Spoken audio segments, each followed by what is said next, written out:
खुलुमबाय एसबी बड' निउज चेनेलाव नोंथांमोनखौ गासैखौबो बरायबाय आं सिबिरानि ब्रह्म सानसेनि खौरां नायनो मोजां मोनग्रा गासै रायजो राजा नोंथांमोनखौ आंनि एसबी बड' निउज चेनेलाव गिबियावनो बरायग्रोनानै लाबाय दिनैनि खौरांफोरखौ नोंथांमोननो आङो मिथिहोनो आखायाव लादों नोंथांमोनहा अननानै खौरांखौ जोबजासे खोनासंगोन होननानै मिजिंथिबाय दिनै गोथार बर'दिन नाथाय क्रिसमास बा गोथार बर'दिन फालिनायाव हेंथा गुबुन जायगायाव नङा जोंनि आसामावनो हेंथा होदों मख'नो गोनांदि क्रिसमास फोरबोखौ फालिनो थाखाय ख्रिस्टियान धोरोमारिफोरा न' बां साजायफबदों ओजोंहाय दखान गला चार्च बायदिफोरावबो गोबां साजायफबदों क्रिसमासाव साजायग्रा मुवा बेसाद फाननानै फालांगि खालामनायाव मुखुब जादों फालांगिरिफोराबो नाथाय बेफोरखौ सावनानै होदों माखासे सुबुंफ्रा क्रिसमास फालिनायनि हेंथा ओंखारदों बजरं दल आरो विश्व हिन्दु परिषदनिफ्राय बजरं दलनि माखासे सुबुंफोरा जय श्रीराम स्लगान होनानै बर'दिनाव साजायनो थाखाय गलाफोराव फाननाय मुवा बेसादफोरखौ अर सावनानै होदों गलाफोराव बर'दिननि साजायनो फाननाय मुवा बेसादफोरखौ बिथांमोनहा बाहेरायाव दिहुननानै अर सावदों माखासेयाव दै नालायाव गारहरदों आरो गलायाव बुफाय बुसि खालामदों बेनि अनगायैबो लामा सामायाव साजायफबनायखौबो बोखारदों बेबायदि खालामनायनि उनाव बजरं दलनिफ्राय बेखौनो फोरमायथियो दि जाहाथे बर'दिन फालिनायाव साजायग्रा मुवा बेसादफोरखौ गलाफोराव फाना बेनि थाखाय थांनाय सानथाम सानब्रैनिफ्रायनो गलादारफोरखौ बुंबोनाय जादोंमोन नाथाय गलादारफोरा मानियाखै सिगांनि समावबो बेबायदिनो खालामबोदों क्रिसमास फालिनांगौनि गोनांथि गैया होननानैबो बुंथियो बिथांमोनहा दखान गलाफोराव बेबायदि उदखार खालामनायनि अनगायैबो नलबारिनि पानिगावआव थानाय सेन्ट मेरिस स्कुलावबो थांनानै उदखार खालामहैदों क्रिसमासनि थाखाय फरायसालियाव साजायनानै दोननाय मुवा बेसादफोरखौ उल्थां फाल्थां खालामहैदों बजरं दलनिफ्राय बेबायदिनो बजरं दल आरो विश्व हिन्दु परिषदआ माखासे जायगायाव उदखार खालामदों जाय समाव गोथार बर'दिनखौ आसामजों लोगोसे भारत आरो गासै बुहुमावनो फालिदों बे समाव जोंनि आसामाव क्रिसमास बा गोथार बर'दिन फालिनायाव हेंथा होनायखौ नुनो मोननाय जादों बेराफारसेथिं भारत हादरा सिकिउलार हादर जेराव बयहाबो समान मोनथाय दङ गासैबो धोरोमनि सुबुंफोरानो गाव गावनि धोरोमखौ उदाङै फालिनो थाखाय मोनथाय दङ नाथाय बजरं दल आरो विश्व हिन्दु परिषदनि माखासे सुबुंफ्रा बेबायदि खालामनाया भारतनि संबिजिरखौ सिफायनाय जायाखैना आरो आयेन सिफायनाय जादोंब्ला बिथांमोनहा आयेननि माबाफोर साजा मोनगोन नामा बेबो मोनसे सोंथि जानानै दङ बिपिएफ दोलोआ सोरखाराव फैयोबा दैजिं फेस्टिभेला जाफिनगोन बे खोथाखौ बुंबोदोंमोन बिपिएफ दोलोनि दैदेनगिरिफ्रा बिसायख'थिनि सिगांनि समफोराव बेफोरबायदि खोथाखौ बुंबोदोंमोन दा गमामायैनो दैजिं फेस्टिभेल मुङै नङाबाबो आइ रिभार फेस्टिभेल मुङै 27 डिसेम्बरनिफ्राय 7 जानुवारिनि गेजेराव खुंजागोन आइ रिभार फेस्टिभेला 12 साननि हाबाफारिनि गेजेरजों खुंजागोन आइ रिभार फेस्टिभेला 27 डिसेम्बराव माराथन रेस मेन गेटखौ बेखेवनाय ब्लाड बेंक डनेशन केम्प थागोन होननानै फोरमायथिदों आरो मोनाबिलिनि समाव सानफ्रोमबो बर'जों लोगोसे गुबुन गुबुन हारिनि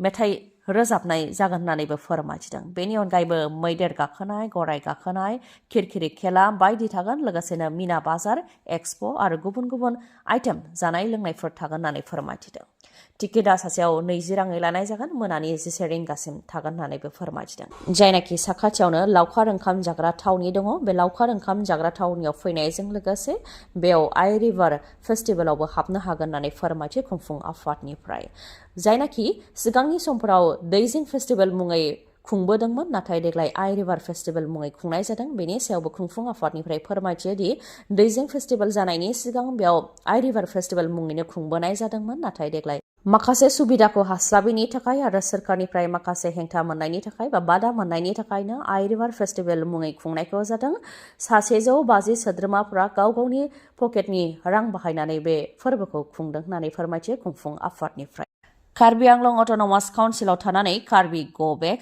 आरो कार्बि चाइनिज बायदि स्लगान होदों गुबुननिफ्राय कार्बि आंलंआव आयेन बेरेखायै थाफैनाय सुबुंफोरा जाय जोबोरैनो सोंखारि जाथाव आरो जों साफ्रोमबो गुबै थागिबिफोरनि थाखाय गनायजाथाव नङा कार्बिफोरनि हायाव आयेन बेरेखायै थानानै कार्बिफोरखौ गो बेक आरो कार्बि चाइनिज स्लगान होनाया जोबोरैनो सोंखारि जाथाव जायखौ गनायनो हायाखै कार्बिफोरजों लोगोसे आसामनि गुबुन गुबुन माहारियारि आफादनि दैदेनगिरिफोराबो बे समाव जों मिथिगौ कार्बि आंलं अट'नमास काउन्सिलाव गोबां दुंहाव थासारि जागासिनो दङ पिजिआर विजिआर आरो सोरखारि हायाव आयेन बेरेखायै आवग्रिनानै थाफैनाय सुबुंफोरखौ होस्रांनांगौनि थाखाय गुबै थागिबि कार्बिफोरा गोलाव समनिफ्रायनो दाबि खालामबोदोंमोन दाबि खालामबोबाय थानायनि गेजेरावनो उखैहाब सोमावसारनायबो खालामदोंमोन बेनि उनावनो दुंहाव थासारिया जानो मोनदों कार्बि आंलं अट'नमास काउन्सिलनि सिइएम तुलिराम रंहांनि न' बा बिल्डिंआव अर सावनानै होनाय अन्थाइ खुबैनाय बायदि जाथायफोरबो जानानै थांदों। बेनि उनाव पुलिस आरो सोमावसारग्राफोरनि गेजेराव गोबां नारा-नाथार, जेराव 2 सुबुङा दासिम जिउ खोमानो गोनां जाबाय आरो गोबां सुबुङानो जोखोमबो जानो गोनां जादों।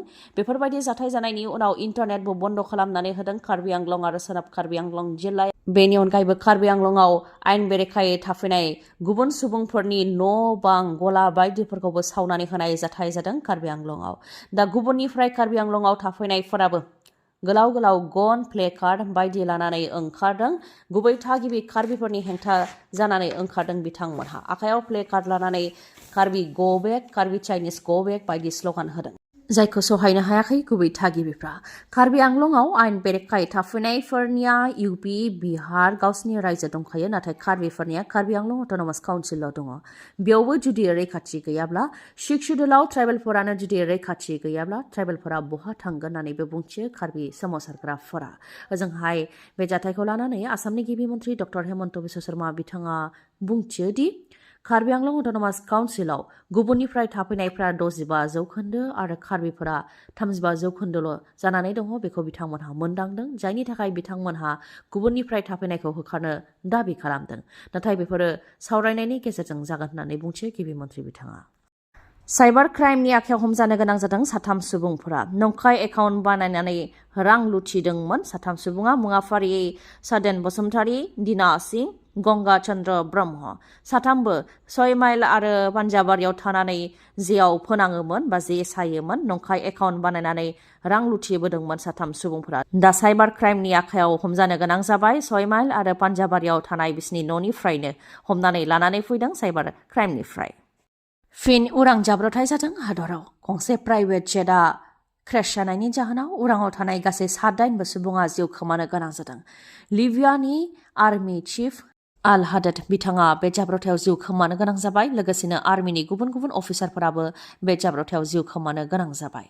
अफिसियेल भिजिटनि थाखाय तुर्कीयाव थांदोंमोन।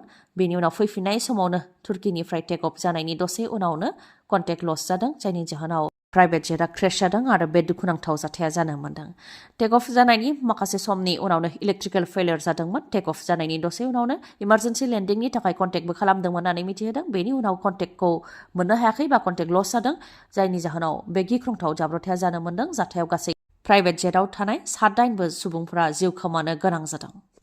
बे समाव जाब्रबथाय जानायनि अनजिमाया बांदों, जायनाखि दासान्दि गोबां रोजा खुवा खुगासिनो दङ। बेनिखायनो जाब्रबथाय जानायनि अनजिमाया बांदों आरो जाब्रबथायजों जिउ खोमानांनाय सुबुंनि अनजिमायाबो बांदों। थिग बेबायदिनो मैया सानसेनि गेजेरावनो जाब्रबथायजों गासै 4 सुबुङा जिउ खोमानो गोनां जादों।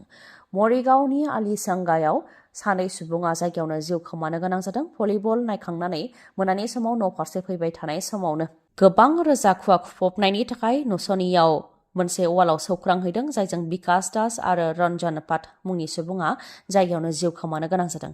बेनि अनगायैबो हाइलाकान्दिनि पुलिस एस्कर्टआबो सासे सुबुंखौ सौख्रांदों, जायजों बिश्वजित दासआ जिउ खोमानो गोनां जादों। ओजोंहाय पर्बतजरा मात्रि जुरावबो मेजिक आरो ट्राकनि गेजेराव गोख्रोङै सौग्रावलायनाय जाथाय जादों, जेराव गियासउद्दिन मुंनि सुबुङा जिउ खोमानो गोनां जादों आरो 2आ जोखोम जानो गोनां जादों।